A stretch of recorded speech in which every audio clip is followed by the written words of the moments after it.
উনি কি বলছেন রান্না হবে জারণ নেই, তখন নবকুমার গেল জারণ। বাবু ভিডিও করবেন নাকি? সাগর সঙ্গম নবকুমার সাগর গেছিল, সাগর থেকে যখন ফিরে এলো ঘাটে নৌকো ভিড়ল, ভিড়ার পরে রান্না হবে জারণ নেই, তখন নবকুমার গেল জারণ আনতে। জারণ আনতে গিয়ে নবকুমার আর ফিরলো না। নৌকো লোক ভাবলো একে বাঘে খেয়ে গেল।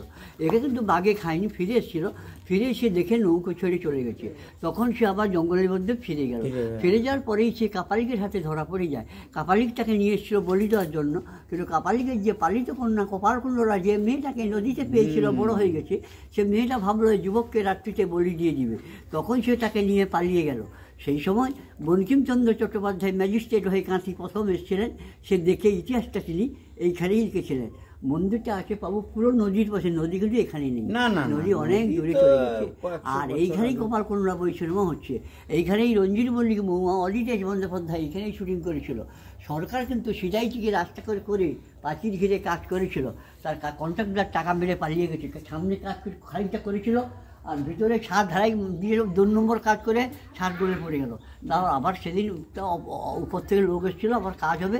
তবে আপনারা দেখুন, আমি ভিতরে যাচ্ছি না, আমি ভিতরে যাবো না কেন, আমার একটা অসুবিধা হয়ে গেল। অসুবিধা হয়েছে আমার একটা মাত্র ছেলে হঠাৎ 35 বছর বয়স মারা গেছে বাবা। আজ 1 মাস হলো হঠাৎ মারা গেছে। আমার মনে দুঃখ খুব। আমি কদিন খুলছিলাম না, মন্দির আবার খুলেছি। দেখুন নবকুমার ভিতরে আটকানো ছিল, তাকে সেই রাস্তা দিয়ে বের করে নিচ্ছি। দেখুন কিসে মারা গেল, আগে কিসে মারা গেল?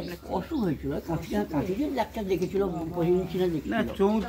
কাপালিক এসে আবার নিল নাকি? আগে কাপালিক এসে নিল নাকি? না না না না না না, সে কর্মের লিখা আমার আছে। আগে মানে গ্যাস নাকি এই দরজা দিয়ে পালিয়ে গেছিল নাকি?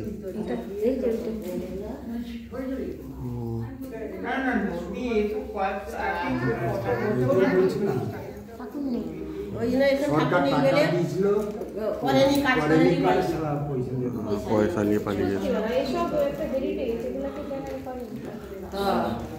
তোমার স্থানীয় লোক যদি নেই সহযোগিতা করো, দরজা না দরজা সামনে দরজা